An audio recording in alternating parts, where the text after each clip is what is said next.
introduje este curso presentándolo como lo que es una síntesis de un curso más amplio. ¿Y por qué es importante?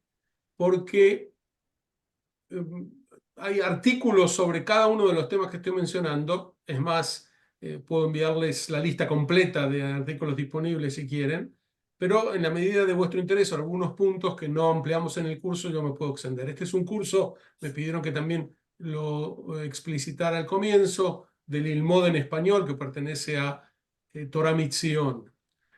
Y dijimos en el primer encuentro que el sionismo es la aspiración de reconstruir Judea. Así de simple. Una aspiración que nació cuando Judea fue destruida por primera vez en el año 586 antes de la Era Común por los babilonios. A partir de entonces, del momento en que Judea es destruida, la idea sionista, es decir, la idea de reconstruirla, nutre inseparablemente las fuentes judías. Por lo tanto, empezamos diciendo la frase de judaísmo y sionismo no son lo mismo, es una perogrullada. Por supuesto que no son lo mismo. El sionismo es parte del judaísmo. Pero en el Tanaj, el Talmud, el Sidur, lo vimos, los grandes pensadores judíos de todas las épocas incluyeron, por supuesto, esa faceta sionista del judaísmo. Lo que no tocamos en ese momento, en el primer encuentro, es qué le pasó a Judea a partir de su destrucción. Y también empecemos resumiéndolo.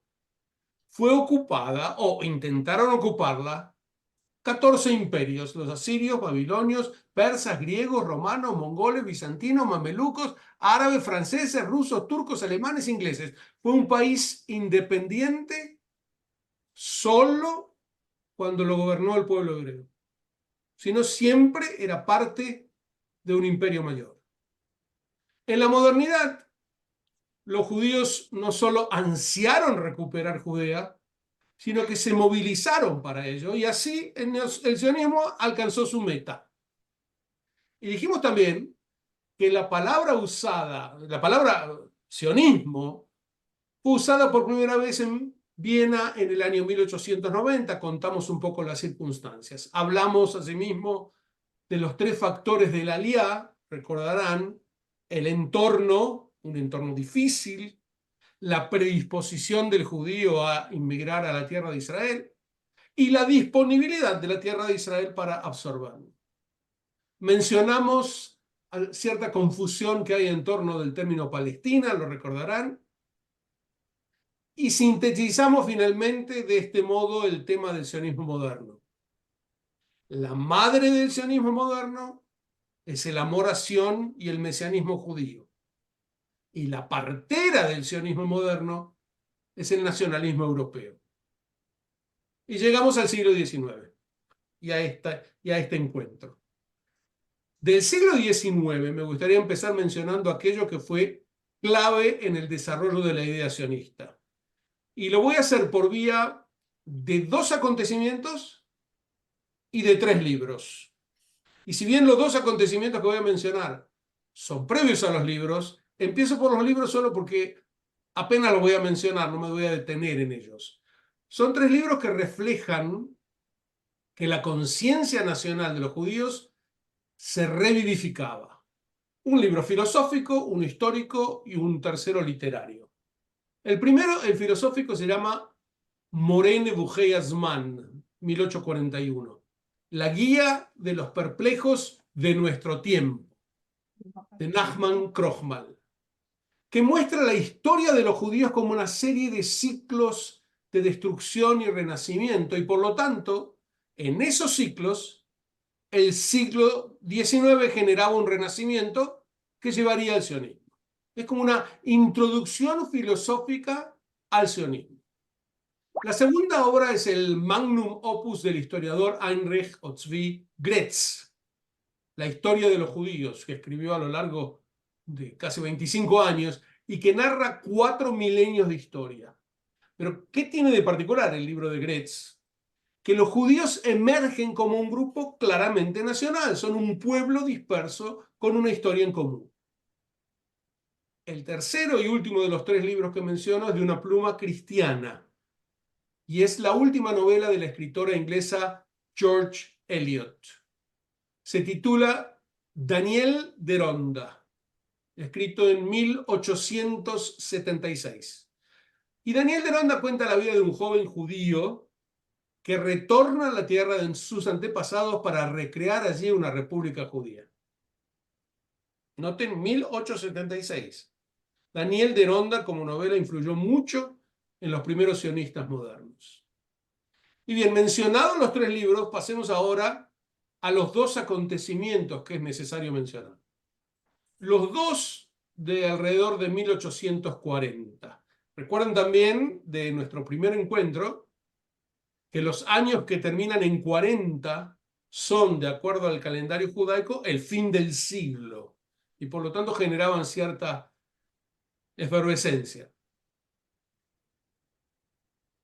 Habíamos dicho de los factores de la Aliá, insisto, un medio ambiente dificultoso, la disposición de los judíos y la apertura de Eretz Israel. Los dos primeros estuvieron presentes con frecuencia, es decir, muchas veces los judíos pasaron por dificultades y casi siempre tenían expectativa de que en algún momento volverían a Israel. Pero el tercer factor, que Eretz Israel estuviera abierta a la inmigración, fue mucho más huidizo en la historia. Sin embargo, en 1840 se hizo visible, emergió la posibilidad concreta de que Eretz Israel fuera recuperada por los judíos. El imperio ¿Qué año, otomano doctor? venía, perdón, ¿En qué año es? 1840. Ah, ya, muchas gracias.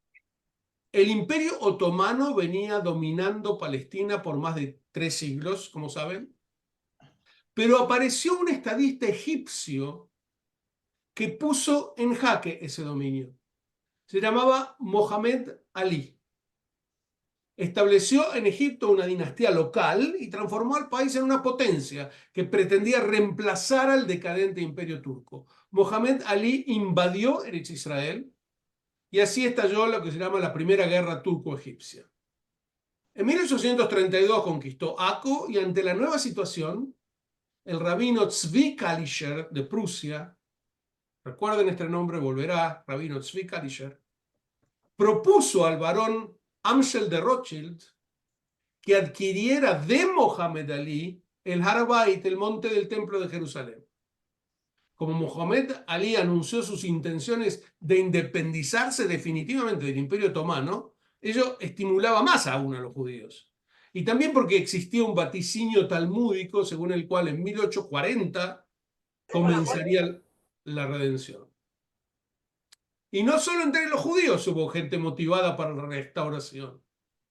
También varios cristianos reaccionaron ante las nuevas circunstancias. Así, el conde inglés Shaftesbury, se escribe Shaftesbury, Shaftesbury, reconoció que el quebrantamiento otomano generaba la gran posibilidad del retorno judío. Él acababa de leer un libro de viaje a Palestina y acuñó una máxima que erróneamente se le suele atribuir a otros, pero es de él. Una tierra sin pueblo para un pueblo sin tierra. El movimiento de cristianos que adhirieron a la idea de restaurar a los judíos en su tierra suele denominarse... Hay alguien que tiene el micrófono abierto y nos trae ruido, si puede apagarlo. Me parece que es Miriam. El movimiento de cristianos que quiere apoyar el retorno de los judíos a la tierra de Israel suele denominarse restauracionismo y tiene una historia propia en la que no podemos entrar. Di un curso sobre sionismo cristiano para el que esté interesado y una historia muy interesante y pocas veces explorada, lamentablemente. Pero ¿qué pasó con Shaftesbury? Necesitaba de un socio judío que lo acompañara en su campaña para alentar y ayudar a los judíos. Y lo encontró. Me refiero al célebre filántropo inglés Moshe Montefiore, quien unos años antes había visitado Eretz Israel y quien en 1939 emprendió su segundo viaje para negociar la compra con Mohamed Ali. Parecía que el proyecto iba a prosperar. Montefiore escribe en su diario que se proponía pedir a Mohamed Ali una cesión de tierra por 50 años. Él dice, unas 100 o 200 aldeas Y en Inglaterra voy a formar una compañía para cultivar la tierra y alentar a nuestros hermanos a retornar a Palestina. Ahora, ¿pueden creerlo? Mohamed Ali aprobó el plan, lo hizo y además continuó con su ofensiva militar contra los turcos. 3 meses después, derrotó a los turcos en la batalla de Neziv. Y cuando hizo rendirse a la flota otomana en Alejandría, empujó al sultán al borde del desmoronamiento. En ese momento parecía que llegaba el final del Imperio Romano. Pero en ese momento, las potencias europeas decidieron salvarlo, en aras de la estabilidad y lo que quieran, un capítulo bastante amplio también. Y entonces el proyecto colapsó. Muhammad Ali fue derrotado. Pero estos eventos llevaron también a otro rabino, además de Kalischer, Yehuda Alcalay, de Serbia, a publicar libros exhortando a establecer asentamientos judíos en Israel. Fue asimismo testigo de la guerra de Serbia por independizarse del Imperio Romano. Y entonces quiso que los judíos imitaran el emergente nacionalismo reinante en todos lados. Digamos que de este segundo rabino, como adelanto de Yehuda Alcalay, era Perdón, muy amigo de dijiste, un tal Simón Lev Herzl, quien probablemente le iba a contar a su nieto Teodor las enseñanzas de Alcalay. Pero el hecho es que estos datos nos introducen en el tema de los tres heraldos del sionismo moderno, es decir, los tres que anuncian la llegada del sionismo moderno. Los dos mencionados rabinos, Yehuda Alcalay y Tzvi Kalischer. Y el tercero fue un filósofo, Moisés Hess, del que hablaremos. Y ahora pasemos al segundo evento seminal, es decir, de los 3 libros que les mencioné y los 2 eventos. Uno es la conquista de Eretz Israel por parte de Muhammad Ali y el segundo se llamó el Afer de Damasco. Y para aquellos que no lo conocen, supongo que la mayoría, lo voy a resumir. El 5 de febrero de 1840, el sacerdote Tomás de Camangiano, que era el superior del convento capuchino en Damasco, desapareció junto con su asistente musulmán. Y dado que los católicos de Siria, donde ocurrió esta desaparición, estaban bajo protección francesa, el cónsul francés tomó cartas en el asunto. Y este aquí que era un acérrimo judeófobo, que hizo detener y torturar a los líderes judíos, culpándolos del secuestro y desaparición del monje y de su servidor. Y se produjo una crisis diplomática internacional en la que intervinieron los líderes judíos de Inglaterra y Francia y resolvieron finalmente la situación. En el transcurso, los judíos habían sido, toda la comunidad había sido detenida, torturada, varios de ellos muertos. Un evento de los más trágicos de la historia judía. El líder inglés que intervino es nuevamente Moisés Montefiore. Pero lo que ocurrió aquí transformó a Alcalay en un sionista convencido. Y quiero decirles por qué. No por la intensidad de la judiofobia, porque judiofobia había habido en todas las épocas. Pero fijémonos bien lo que ocurrió. El salvataje de la comunidad judía de Damasco se había logrado porque 2 líderes judíos intervinieron en la historia. No rabinos, 2 líderes comunitarios. Decidieron tomar cartas en el asunto, una de las primeras veces que ocurre algo así, y pudieron convocar a cierta presión internacional para detener las torturas y muerte de los judíos en Damasco. El Mesías no había llegado, pero Alcalay encontró aquí un paradigma distinto. La comunidad judía de Siria había sido rescatada gracias a la acción humana. Y ese era el procedimiento de la redención. Las etapas de la venida del Mashiach son iniciadas por el accionar de los judíos involucrados. Ve Alcalay y Kalischer. Los dos, sin jamás abandonar el mundo tradicional judío, pregonaron que no es suficiente con esperar al Mashiach. Para la era mesiánica hay un prerequisito y es el accionar histórico de los judíos. Esa acción no suponía ninguna rebelión contra la providencia divina, al contrario. Esa es la idea precisamente que construyó el puente judío entre la esperanza mesiánica y el sionismo activo. ¿Hasta aquí hay alguna pregunta? ¿Aclaración? Entonces, para resumir esta parte, les digo que el año 1840 fue significativo por 4 motivos. Uno, fue el año mesiánico en ciertos cálculos. 2, fue el último del gobierno de Mohamed Ali. 3, fue el escenario de las luchas independentistas en Europa que inspiraban a judíos a querer ellos también tener su movimiento nacional. Y 4, incluyó el libelo de Damasco, que incentivó a los heraldos del sionismo. Entonces, se produjo así lo que denomino en un artículo la transformación de la idea judaica, la idea mesiánica judaica. El Talmud sostiene que para que haya redención debe haber teshuvá, entonces en el tratado de Sanedrín, que este teshuvá es tanto retorno como arrepentimiento. Pero ahora se ponía el énfasis no en una teshuvá, arrepentimiento personal, sino en el retorno físico a Eretz Israel. Así hablan los libros de Alcalay, Shalom Yerushalayim, Minhat Yehudá. Estos libros conforman una especie de reacción a la Fer de Damasco, una reacción que es a un tiempo religiosa y moderna. Digamos de Alcalay que partió varias veces en viajes de Asbará por Europa, y Tzvi Kalischer, su paralelo ashkenazí, también escribía y viajaba durante 37 años. Su libro, Drishat Zion, pide, literalmente, que imitemos a los italianos, polacos y húngaros que luchan por su independencia. Nosotros también, los judíos, tendríamos que tener independencia en Eretz Israel. Kalischer describe la redención del pueblo judío en 2 etapas: la natural, el sionismo, y la sobrenatural. En 1874 se estableció en Eretz Israel y su tumba está en Har HaZeitim, el Monte de los Olivos, en Jerusalén. Digamos en síntesis, ¿en qué aspectos son Alcalay y Kalischer pensadores modernos? En que afirman que la acción redentora la hacen las personas, sin esperar la intervención divina.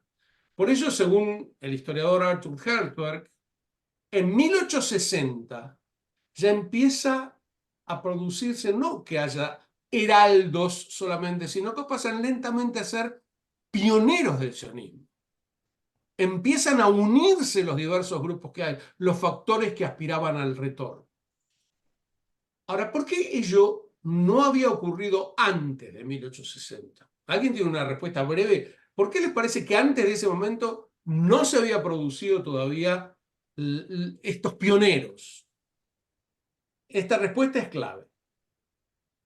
La emancipación, es decir, la lucha por obtener igualdad de derechos para los judíos, aún no se había completado. Los judíos seguían pugnando por obtener igualdad de derechos. Y entonces no podía la obra realizadora en Sion ser llevada a cabo por los mismos judíos que al mismo tiempo estaban exigiendo igualdad de derechos en Europa. Por ello, Kalischer llega a sostener que el sionismo fue la consecuencia directa de la emancipación. Es decir, una especie de, no queremos igualdad de derechos solo como individuos, también como grupo nacional. Hubo más heraldos del sionismo en la década de 1860, pero no podemos abarcarlos a todos. Sí quiero hablar del tercer candidato importante de esa época, y les dije fue el filósofo Moisés Hess, que fue amigo cercanísimo y socio intelectual de Karl Marx. En 1862, Hess publica su libro Roma y Jerusalén, subtitulado Die letzte Nationalitätsfrage, el último problema nacional, en el que cita a Kalischer. Y Hess comienza su libro con una confesión emocionada y dice: he retomado a mi pueblo después de un alejamiento de 20 años. Originalmente lo había pensado llamar al libro Renacimiento de Israel, pero fue su amigo, el historiador Heinrich Gretz, que le sugirió Roma y Jerusalén. Es importante detenerme en a qué se refiere el título Roma y Jerusalén, porque no es, no es entendible de por sí, pero él lo explica en su prólogo. En Roma, dice Hess, había surgido así la llama, la ponzoña papal que se propuso destruir a los judíos. Y ahora, en su época, Roma se liberaba de la iglesia con el movimiento nacionalista italiano, el Risorgimiento secular. Esa liberación se llevaba a la liberación de Jerusalén. Es decir, que Roma se libere de la autoridad de la iglesia, va a llevar a que los judíos también puedan liberarse. Hemos visto las fuentes del sionismo, los profetas y otros, los precedentes del sionismo moderno. Hemos visto los que formularon ideas sobre la necesidad del retorno judío a Eretz Israel, o bien emprendieron una travesía individual o comunitaria. Tal vez recuerden que la máxima fue la alía masiva de Yehuda y Hasid en el año 1700. Pero todo lo que vimos se encuadra en la premodernidad, porque su fuente de inspiración continuaba siendo asentarse en Eretz Israel, no para recuperarla, sino para prepararse para la redención divina. Los modernos, por su parte, son posteriores a la Revolución Francesa. Respondieron a los nacionalismos europeos con su propio nacionalismo judío. Esta fue la motivación de Alcalá y Kalischer y Hess. En ellos ya estaba presente la certeza de que los judíos debían asumir su historia y restaurar con sus propias manos la tierra ancestral. En ellos empieza a hacerse nítida la convicción sionista de que la emancipación en Europa fracasaba. Empiezan a entenderlo. Y dieron un paso más que sus predecesores premodernos. Dieron ese paso, pero aún no lograban poner en marcha al pueblo judío. ¿Qué faltaba? ¿Qué factor irrumpió, digamos, en 1895 que todavía faltaba en 1865? Lo que irrumpió fue una gran conmoción, una trágica decepción. Mientras hubiera esperanza en obtener igualdad de derechos en la diáspora, se atenuaba el componente de la disposición de los judíos a la alianza. El sionismo realizador se postergaba. Todavía no se había producido el desencanto definitivo sobre la posibilidad de la emancipación. ¿Se entiende esto? Porque es fundamental para entender el sionismo. Hacia 1870 aún brillaba una chispa de esperanza entre los judíos de gozar de plenos derechos. En Europa Occidental los judíos eran testigos del otorgamiento de igualdad ante la ley, claramente. Y en Europa Oriental, el reinado de Alejandro II, al que llamaron el zar libertador, parecía encaminar a Rusia hacia el modelo occidental. Pero en ambos casos sobrevino una gran explosión.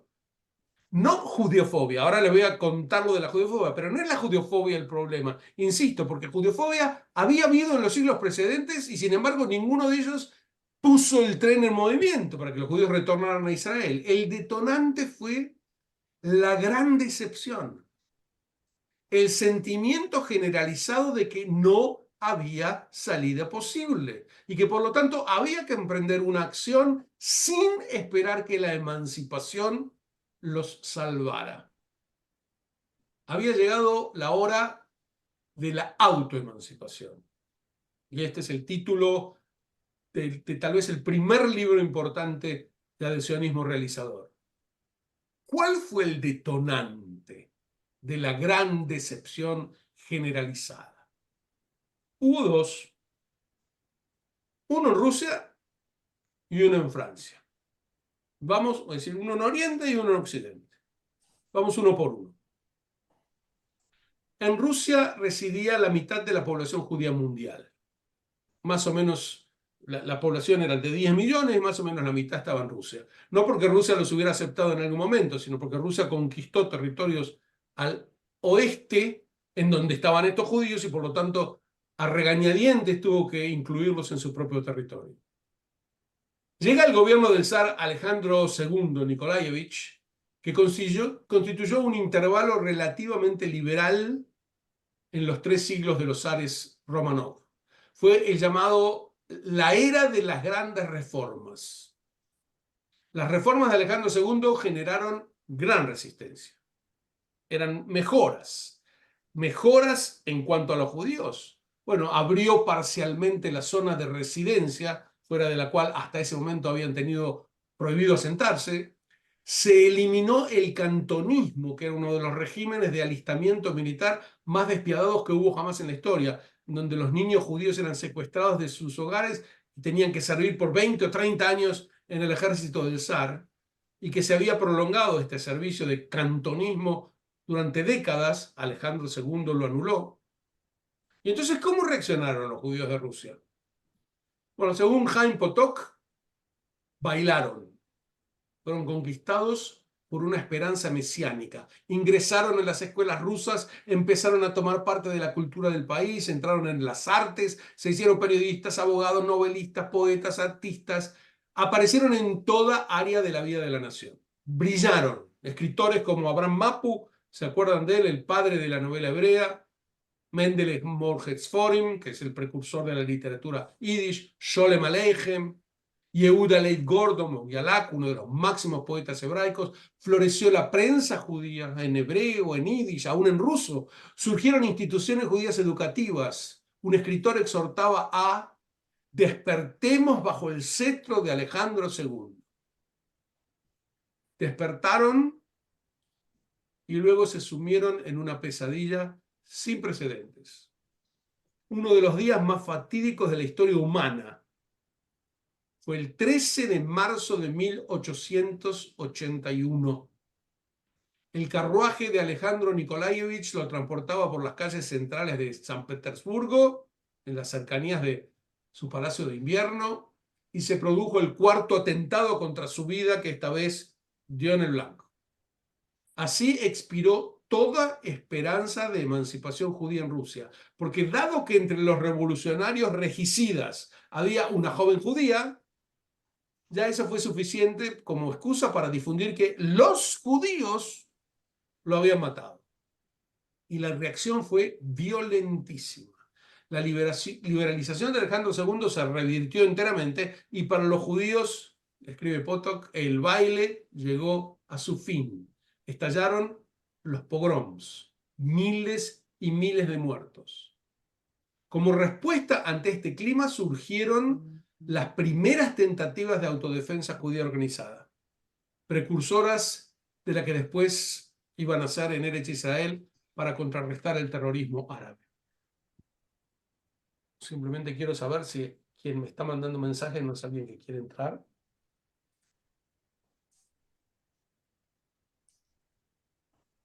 Sí. No, lo siento, no puedo ayudar.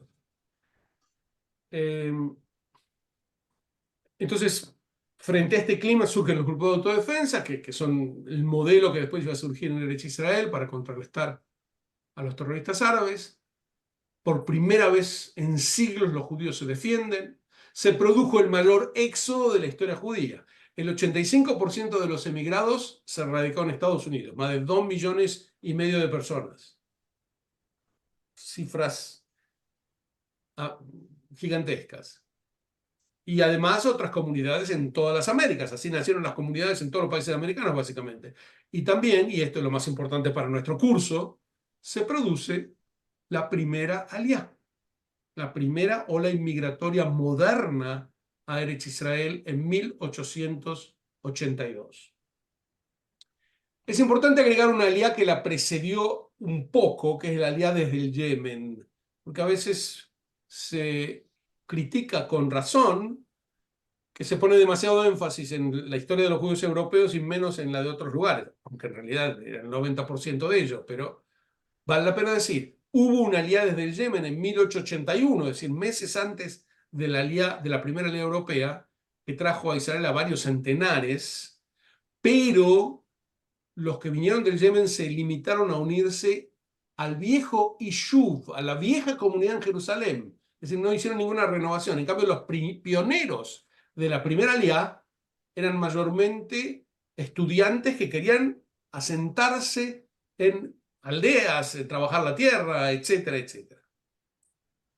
Eran mayormente ellos estudiantes de la Universidad de Kharkov, en Ucrania, y es notable que buscaron un versículo bíblico que diera nombre al grupo. Y se les ocurrió Davío, porque eran las siglas de un versículo, el libro del Éxodo, que dice, habla a los hijos de Israel y que vayan.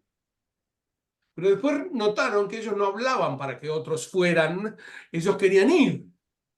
Entonces prefirieron el versículo de Isaías, id e iremos, Beit Israel, lejuven el ja.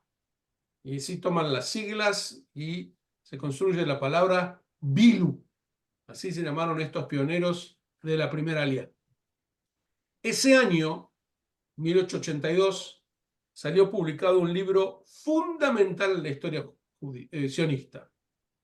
Su autor, León Pinsker, uno de los que había caído en el descreimiento de la solución emancipatorial iluminista, publica su libro Autoemancipación. También otro gran pensador sionista, Ahad Ha'am, del que hablaremos, comienza a dirigir su mirada a Sion.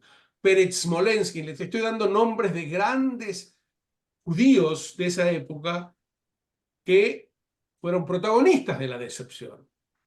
Peretz Smolensky terminaba por abandonar todas las posibilidades de la emancipación. La bola de nieve comenzaba a rodar. La decepción de los judíos fue determinante. Y entonces las voces ya no son heraldos, son pioneros. En muchas ciudades comienzan a crearse espontáneamente asociaciones de Jovevei Sion, amantes de Sion. La primera de ellas en Odessa, se llamaba Zerubabel, que fue la más importante. Luego la de Varsovia. Finalmente, aprovechando el cumpleaños 100 del incansable Moshe Montefiore, el máximo filántropo en esa época, todas las asociaciones de Jovevei Sion decidieron convocarse para un congreso en la ciudad de Katowice, entonces era parte de Alemania, a fines de 1884. Y fueron 32 delegados, la mayoría de Rusia, y León Pinsker, el autor, fue designado presidente del Congreso de Katowice. Los líderes terminaron actuando desde lo que se llamó el Comité Odessa, porque fue en Odessa en donde pudieron registrar legalmente la agrupación. Y los Jovevei Sion, los amantes de Sion, enviaron a Eretz Israel a un hombre llamado Zalman Levontin para iniciar la tarea. Levontin llega para ver qué hay en Eretz Israel y qué pueden hacer. ¿Y qué pasaba en Eretz Israel por entonces? Voy un poco hacia atrás en el tiempo para resumirlo. Más o menos para 1800 había en Eretz Israel unos 5.000 judíos, que eran apenas el 2% de la población total del país. Y vivían en las 4 ciudades sagradas: Tzfat, Jerusalén, Hebrón y Tveria. ¿De qué vivían? De la beneficencia. Llegaba desde el exterior. Por supuesto, eran muy pobres. Y casi medio siglo antes de la primera aliá, se fundó la primera de varias asociaciones de beneficencia, lo que llamaban Kolelim, que recibían ayuda y la distribuían entre los miembros de su comunidad de origen. Así funcionaba la Haluká, la distribución. El primer Kolel fue el HOD, Holland-Deutschland, Holanda y Alemania, en 1830, luego Kolel Varsha de Varsovia, el Kolel Hungaria. En medio siglo se formaron unos 30, es decir, cada uno de ellos traía dinero del exterior, de beneficencia, para ayudar a los judíos que pertenecían a su propia comunidad. Hacia 1860 Ya había en el país unos 22.000 judíos. La tercera parte en Jerusalén y agrupados en los Kolelim. La primera aliá, de la que hablamos, trajo 10.000 judíos más. Había ya una incipiente prensa hebrea. A principios de 1863, Joel Salomón publica el primer periódico hebreo en Jerusalén. Se llamó Alebanón. Y luego apareció, por supuesto, así como los judíos, su competidor, Habatzelet, de Israel Beck. Israel Beck convoca a un señor para que viniera a radicarse en Jerusalén y se hiciera cargo del, eh, de la parte del suplemento literario del diario. Y este señor se llamó nada menos que Eliezer Ben Yehuda, Wow. el gran renovador de la lengua hebrea. Él llegó a Israel antes de la primera Elías, justo en 1881, pero además llegó dispuesto a hablar solamente en hebreo, no pronunció una palabra en ningún otro idioma a partir de su llegada a Israel, y no había muchos con quienes hablar. Fue el renovador grande del idioma hebreo. Fundó en 1889 la organización Safá Brurá, que hoy en día es la Academia de la Lengua Hebrea. Y gracias a él, el hebreo fue transformado en el idioma cotidiano. Sobre su vida hay una conocida novela, al que le interesa después podemos ampliar los datos. Pero además del vertiginoso renacer idiomático, lo que renacía casi milagrosamente era la tierra, tanto en poblados urbanos como rurales. Por un lado, los judíos inmigrantes comenzaron a fundar vecindarios fuera de la ciudad de Yafo. Yafo era el gran puerto, y luego Tel Aviv nació allí, por supuesto. Junto con ellos, las colonias agrícolas a partir de la primera alianza. Y quiero mencionar dos de estas colonias que son las primeras: Petah Tikva y Rosh Pina. Habían sido establecidas originalmente en 1878, es decir, 4 años de la primera alianza, por los judíos de la vieja comunidad, el viejo Yishuv, que prefirieron retirarse de la subsistencia en base de la beneficencia y poner manos a trabajar la tierra. A Petah Tikva se la conoce como Em Hamoshavot, la madre de todas las colonias. En cuanto a Rosh Piná, en el norte, fue fundada como Gei Oni, el valle de mi fortaleza, por judíos que se habían retirado de Tzfat. Ahora bien, en los dos casos, casi todos los pobladores debieron abandonarlas debido al hambre y las enfermedades. Fue a ese entorno de abandono general, pobreza y desesperanza al que arribó Zalman Levantin para averiguar qué se podía hacer. ¿Se acuerdan? Enviado por el Comité Odessa en 1882 para examinar la situación.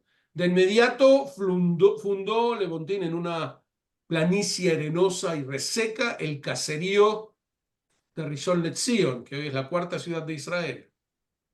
Sobre esa época he escrito varios libros sobre los que me pueden preguntar después. Pero la llegada de los Biluim, la primera aliá, facilitó el renacer de los poblados que habían sido abandonados. Hay una serie televisiva israelí que se llama Gei Oni, que muestra la historia novelada de lo que le pasó a estos poblados que se veían renacer gracias a los nuevos inmigrantes. Pese a las dificultades tremendas, la primera aliá lentamente daba frutos. Rishon LeZion, Rosh Pina, Petah Tikva, Zichron Yaakov, pero no iban a poder resistir sin ayuda. ¿De quién podían esperar ayuda? Muchos de los Jovevei Zion, de los amantes de Sion, habían cifrado sus esperanzas en la Alianza Israelita Universal, la primera organización judía mundial, y otras organizaciones, pero se desilusionaron completamente cuando vieron que estas organizaciones canalizaban la emigración desde Rusia hacia los Estados Unidos. Entonces los Biluim sucumbían ante la tierra estéril, ante la inexperiencia en el trabajo agrícola, la malaria, otras enfermedades, el desamparo en general. Y llegó la asistencia desde un lugar poco esperable, de un sionista cristiano, Lawrence Oliphant, que era un místico restauracionista que a fin de 1880 había publicado un libro llamado La Tierra de Gilad, con un plan para la colonización judía de Eretz Israel. Y luego viajó a la zona de los pogroms para alentar a los judíos a hacer aliá. Y en 1882 él mismo se instaló con su esposa en Haifa. Los acompañaba a Oliphant y su esposa, su secretario, que era un poeta bohemio de nombre Naftali Herz Imber. ¿Le suena? De Hatikva, Excelente. creador de Y Hatikva, rumano, ¿cómo? rumano, Su mano. rumano. Ah, correcto. Sí. Publicó en Jerusalén un poema que había escrito en Rumania varios años antes, Atikva, que fue entonado por primera vez en Rishon LeZion en 1883. Oliphant, es decir, Naftali Hertzog era el secretario de Oliphant, y Oliphant consiguió financiar por unos meses las colonias de Rosh Pinetz y Chron Yaakov, pero tuvo un límite, obviamente. Hacía falta una inversión muy cuantiosa, por lo que el proyecto otra vez naufragaba. Y en ese momento, uno de los pioneros de Rishon LeZion, Joseph Feinberg, junto con el rabino Shmuel Mohilever, convocaron al barón Edmond de Rothschild, quien aceptó financiarlos. Este fue un cambio, un punto de inflexión. En poco tiempo, todas las colonias terminaron recibiendo la ayuda indispensable del varón. Una ayuda, perdón, que además tenían que ocultar. Porque recordemos que el asentamiento judío era considerado ilegal por el gobierno imperial turco. La única colonia que no recibió la ayuda del varón de Rothschild fue Gedera, que había sido fundada por los Bilu en 1884, y ellos sí consiguieron mantenerla enteramente independiente de toda filantropía, pero fue la única. De este modo, la primera alianza de 1882 comenzó a transformar el país por completo. Y con una conciencia sionista muy clara, algo que no se había visto hasta ese momento. Así lo atestigua una carta que envía uno de los jóvenes del Bilu a su hermano a fines de 1882. Su hermano era el gran historiador Simón Dubnov. Y dice: nuestro objetivo final es con el tiempo apoderarnos de Eretz Israel y devolver a los judíos la independencia política que perdieron hace 2000 años. Más claro, imposible. Pues lo lograron, aunque después de 66 años de lucha incesante. Unos años después, en 1887, los Jovevei Zion de Rusia llevaron a cabo un segundo congreso. El primero había sido en Katowice. Este es en Druskininkai. Y en este ya empezaban a debatirse los temas que iban a acompañar al sionismo hasta hoy. Religiosos frente a laicos y la opción entre un Estado judío o un Estado de judíos. Hablaremos. En cuanto a las polémicas en Eretz Israel, se daban específicamente entre el Yishuv Yashan, la vieja comunidad, y los Olim, los que habían llegado con la primera alianza. El que obró de puente entre estos dos modos de vida enteramente distintos fue el primer gran rabino de Israel, el rabino Abraham Yitzhak Cohen Kook. La primera alianza fue la consumación del sionismo práctico. Pero tuvo un detractor inesperado en uno de los pensadores más visibles sionistas, Ahad Ha'am, seudónimo de Asher Ginsburg. Él escribe un artículo llamado Los de Haderech, este no es el camino, que también fue un punto de inflexión que inauguró una nueva corriente del sionismo llamada sionismo cultural. Ahad Ha'am era un acérrimo crítico del manejo de la colonización en Eretz Israel, administrada básicamente por los burócratas que enviaba el barón de Rothschild. Y además partía de una premisa muy pesimista, y es: Eretz Israel es incapaz de absorber gran inmigración, por lo que el sionismo debía aspirar a transformarla solo en un centro espiritual que iba a iluminar a todas las comunidades judías del mundo. Pero la gran mayoría de los judíos no va a ir a Israel. La alianza debe ser muy pequeña y muy cualitativa, con personas educadas judaicamente. Ahad Ha'am y esta corriente lideraron en Odessa la organización Bnei Moshe, que perduró por 8 años. Se oponían a la colonización, ya que consideraban que los judíos no estaban preparados para la vida del pionero agricultor. Aunque sí apoyaban en Israel las escuelas hebreas, el uso del idioma hebreo que impulsaba Eliezer Ben Yehuda, apoyaban la Aliyá solo si era para intensificar la cultura de los judíos eretz israelitas y extranjeros.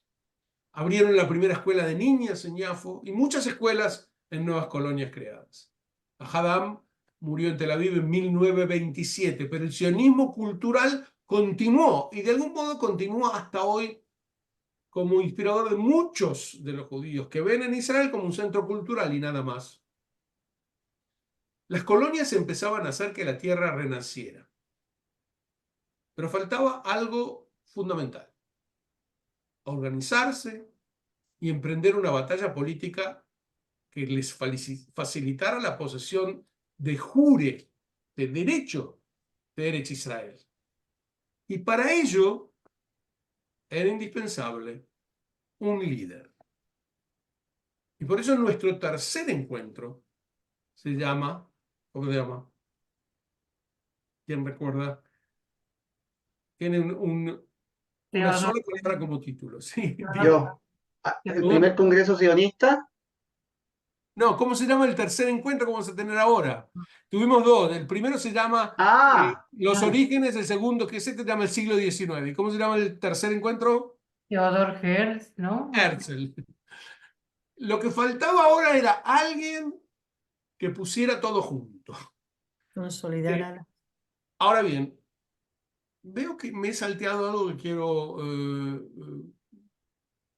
ahora estoy pensando. Yo les dije que hubo dos grandes decepciones. sí, Una en Rusia y una en y en Francia. Francia. Y la de Francia no hablamos, ¿verdad? No, Muy bien. Entonces, ahora voy a hablar de la de Francia porque es el prólogo perfecto para la aparición del líder. Lo que en Rusia explotó por la muerte de Alejandro II, en Francia explotó por lo que se llamó el caso Dreyfus.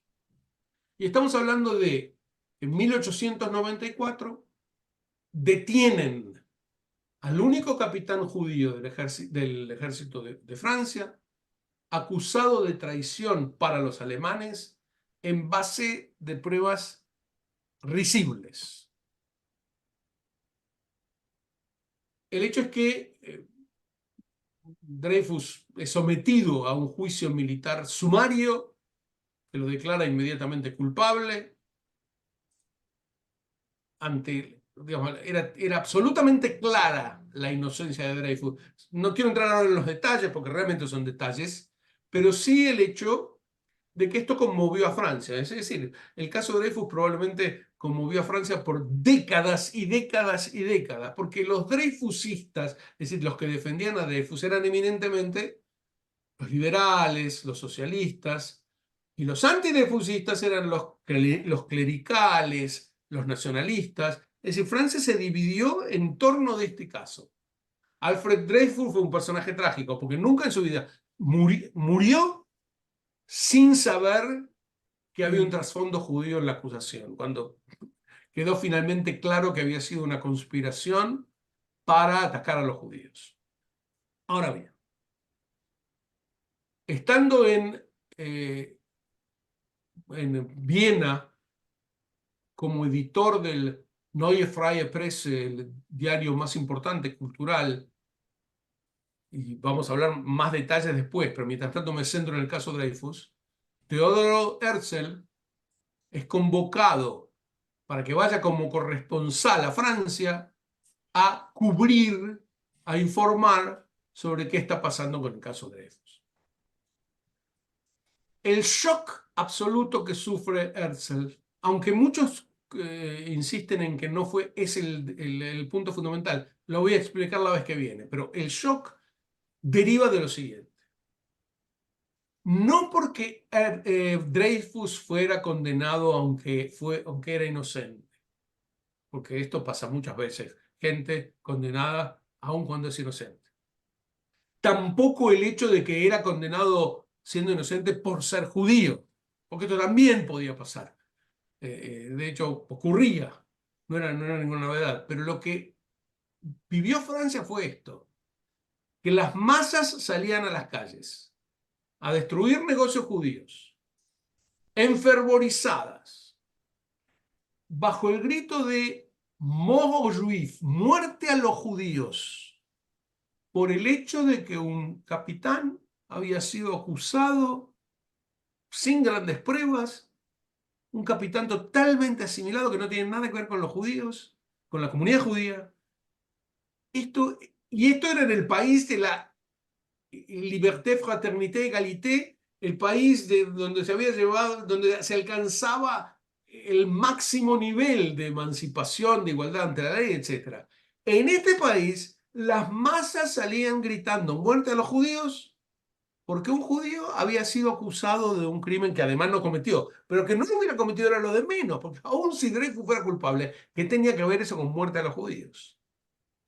Esto fue lo que resquebrajó la expectativa en la emancipación entre los judíos de Occidente. En pocas palabras, Max Nordau, que fue después la mano derecha de Teodoro Herzl, lo definió así: los hombres de la Revolución Francesa nos habían emancipado por dogmatismo. Lo explico. Vino la Revolución Francesa y decía, bueno, todos los hombres tienen que tener igualdad de derechos. Entonces se desprende de ahí que también los judíos, si bien la Asamblea tardó 2 años debatiendo si los judíos también merecían la igualdad de derechos que se proponían a los demás. Pero el hecho es que surge como una especie de dogma. Los judíos también tienen que tener igualdad de derechos. Pero el pueblo no quería dárselo, la gente lo seguía odiando. Y entonces, es aquí donde Nordau se hace tan sionista, en la mano derecha de Herzl, como les digo, porque él ve, esto no tiene ninguna solución, porque por más que consigamos la emancipación, no habremos podido resolver el problema del antisemitismo o judiofobia, que está mucho más arraigado que lo que la emancipación puede hacer con una especie de maquillaje temporario a la ley. ¿Se entendió? Entonces, en resumen de esta última parte, el sionismo pasa de ser un anuncio a ser una realización concreta, a poner al pueblo judío en movimiento, cuando el pueblo judío llega a una total decepción de las posibilidades de la emancipación, de la igualdad de ley. Y esto se produce eminentemente por 2 acontecimientos. En Rusia, por el asesinato del zar que inicia la era de los pogroms y las peores persecuciones. Se escriben en esa época también la máxima justificación de la judiofobia del momento, que fueron el libro de los protocolos de los sabios de Sion, que básicamente cuenta cómo los judíos vamos a apoderarnos del mundo, pero muchas expresiones de judiofobia, eso en Rusia. Y en Francia o en Europa Occidental, el caso de Dreyfus es el que hace desmoronar la fe de los judíos en la emancipación. Entonces el movimiento sionista ya se había puesto en marcha, ya se había producido la primera aliyá, comenzaba el renacer de la tierra, incluso habían encontrado un mecenazgo del barón de Rothschild, pero faltaba un líder que organizara todo esto, lo pusiera en movimiento y lo llevara al corazón de los judíos, porque además los sionistas hasta ese momento eran muy pocos, no eran la mayoría de los judíos ni remotamente.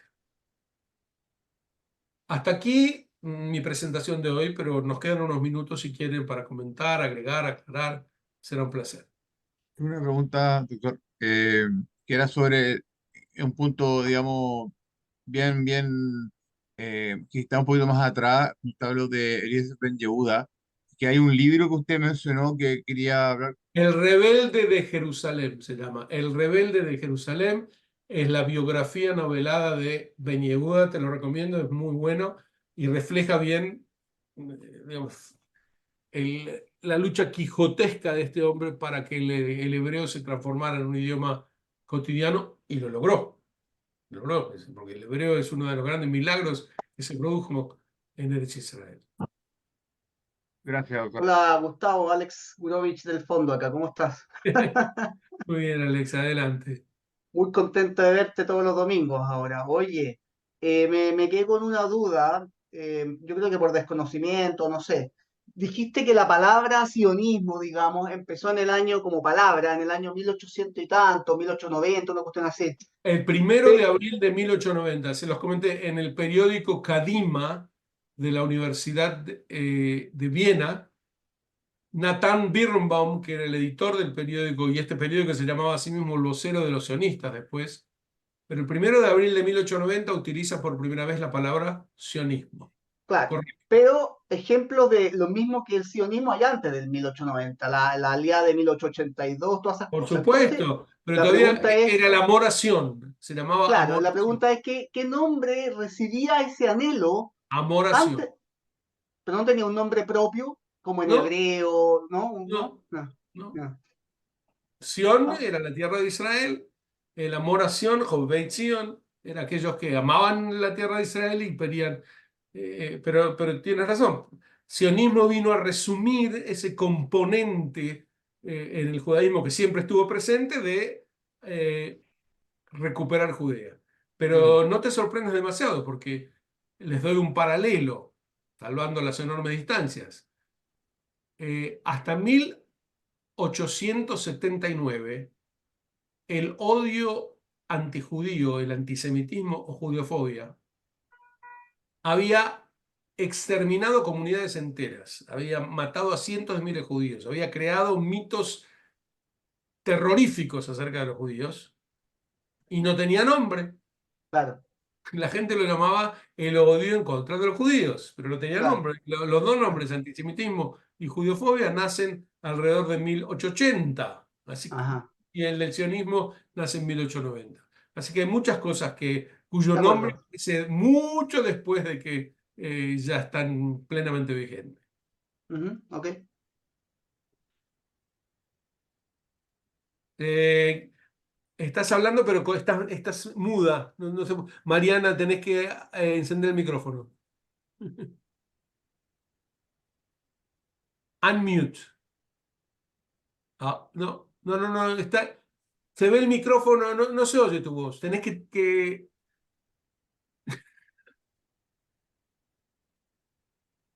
Lo siento. No sabés cómo. Ah, me parece que yo puedo. Espera, espera, espera. Me parece que yo puedo desde acá también.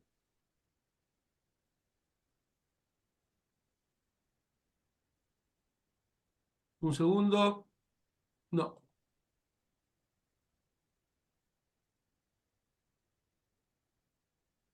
No, no sé cómo alguien me puede guiar, cómo quitarle. No, no se oye, no, no se puede ir. Tienes que- Tal vez si lo escribe la pregunta en el chat. ¿Quieres escribir la pregunta a Mariana? No, porque no se oye. No, si yo fuera más ducho, tal vez podría.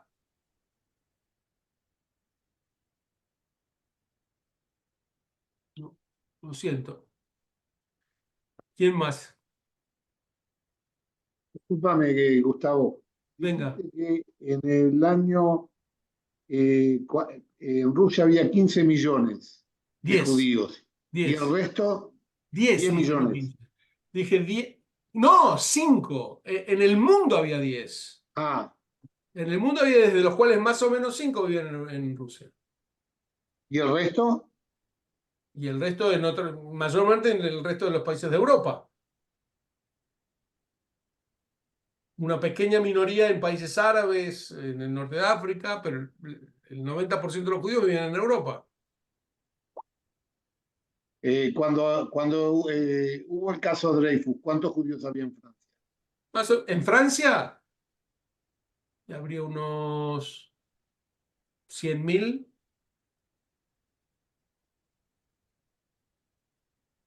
pero ¿Y hubieron pogroms relativamente. después del caso Dreyfus? ¿Perdón? ¿Hubieron pogroms después del caso Dreyfus? No, no, pogroms no, pues no mataron a nadie, Bueno, pero digo, ¿eh? Eran podía haber sido. manifestaciones violentas en las calles. En la Universidad de Rennes destruían todo. Mucha violencia y además una violencia verbal, solicitadas en los diarios diciendo que había que probar las nuevas armas y cohetes que compró el ejército francés contra la población judía. y está firmada por aún el ministro de Seguridad del país, de Defensa, firmaba esta solicitada, algunos intelectuales. El caso Dreyfus, si querés algún artículo o alguna descripción que tengo en mis libros, encantado de mandártelo, pero fue un shock. Pero pogroms no, pogroms hubo en Rusia, porque Bueno, un pogrom es un ataque de violación, muerte, asesinato, incendio. bueno, pero era muy común en aquella época en Rusia. En Rusia sí, pero vos me estás hablando Bueno, del caso de... En Rusia hubo pogroms, en Polonia hubo, en ¿sí? Ucrania, en Oriente hubo pogroms, no en Francia. Bueno, Y no la entiendo por qué no, viste que tuvimos suerte. ¿Por qué no derivó en pogroms los ataques? La verdad, mucho decir.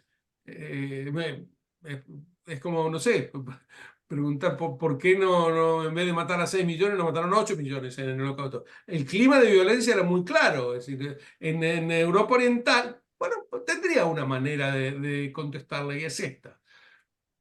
En Europa Oriental, en Rusia, del el oeste. gobierno era una dictadura que manejaba todos los hilos. Y si se proponía que mataran a los judíos, podía hacerlo. Y la gente estaba acostumbrada a que la vida es así de dura, en donde si quieren matar, matan. En Europa Occidental había un poco más de civilización, entonces no era que el gobierno va y mata. Esta es la diferencia cultural que hacía que la explosión de violencia, que fue mucha, no terminara siendo asesinatos, violaciones e incendios de aldeas como fue en Rusia. Y la película está bien, la del caso Dreyfus, es realista. Hay una película muy Hay conocida varias, sobre el caso de Grego, hay varias películas, sí. y está Hay muy bien. tú O sea, dices, una que se llama El caso Dreyfus. sí, Sí, no sí, sé. hay mucho, mucho sobre el caso Dreyfus. Y ni que hablar sobre el asesinato del zar también. Mm. Bueno, ¿qué más? ¿Alguno más? Lamento lo de Mariana. Tenés que fijarte No, preguntarle a ella, alguien cómo cortar cómo no quedar mudo. Sí, perdón, Gustavo, dime. Mariana escribió en el grupo de WhatsApp. Ah, ¿qué escribió? No lo veo. Lo leo si querés. Sí, por favor. Hola, buenas tardes a todos. Hablando de Birbaum, yo también soy Birbaum. Y mi pregunta es si esta escalada de antisemitismo en las calles es indicativo una vez más que este flagelo no es exterminable. Mira, hay respuestas por sí y por no. Pinsker, por ejemplo, de quien hemos hablado, cuando describe, y él inventa la palabra judeofobia en su libro Autoemancipación, dedica un capítulo a el odio antijudío, y ese capítulo lo llama judeofobia, y yo lo tomé de ahí. Yo llamo a mi libro judeofobia, y siempre insisto en que usemos más el término judeofobia que antisemitismo. Pero Pinsker dice, la judeofobia es una rama de la fantasmagoría. Es decir, tiene que ver con el miedo a los fantasmas, el terror que produce en la gente que adquiere a un pueblo que ya murió, pero está andando entre todos. Que no tiene territorio, pero sigue como si fuera un pueblo. Esta singularidad, peculiaridad de los judíos asusta. Y Pinsker dice, no tiene ninguna solución. Por lo tanto, aquí tienes un pensador que dice que no tiene solución. Otros dirán que sí, que tiene solución, que es por medio de la educación o por medio de la democratización u otros factores. Mi opinión está en el medio. La judeofobia se puede llevar a niveles de que sea marginal, no que desaparezca, pero que sea marginal.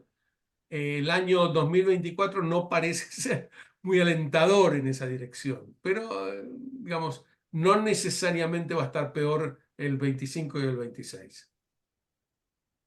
Pero ya nos desviaríamos a judeofobia y ese es otro curso. Sí, Uri. Volviendo a la pregunta de Andrés de por qué no habían pogroms en el oeste, yo Sí. quería tratar de decir que también, viendo la respuesta de Emile Zola con Je accuse, yo acuso, y viendo que fue una pelea más entre prensa, entre publicidad y opinión ideológica, lo que hemos estudiado de Francia es que en este momento la violencia se vio en la calle, como dice Gustavo Peretnik, pero no de una misma manera como que clasifica un pogrom al nivel de quemando casas, violaciones de mujeres. Es otro tipo de violencia y es la más ideológico en este momento, pero sí hubo violencia y manifestaciones muy grandes también afuera de la Sorbonne y afuera de las academias de arte, que en ese momento también poseían mucho poder y era un lugar donde la gente se reunían para opiniones públicas y debates. Solamente quería... Excelente, sí. Una muy buena aclaración. Hay una muy buena película que vi que se llama Solá et moi, Solá y yo, que tiene que ver con el pintor Pizarro y Solá, el escritor. Ajá. Y está en francés, se puede ver en Amazon Prime, pero te muestra cómo se vio el caso Dreyfus, pero desde afuera. O sea, sin tocar el caso Dreyfus, sin conocerlo a Dreyfus, solamente con la opinión popular de los franceses y lo que se decía en ese momento. Ajá. Muy interesante. Muy bien, aceptada la recomendación. Bueno, nos vemos el domingo que viene entonces para hablar del líder que empezó a encaminar el movimiento. Bueno, buena Gracias. semana a todos. Chao, chao. Igualmente, Chao, doctor. gracias. Chao, Buena chao. semana a todos, que estén bien. Chao, chao.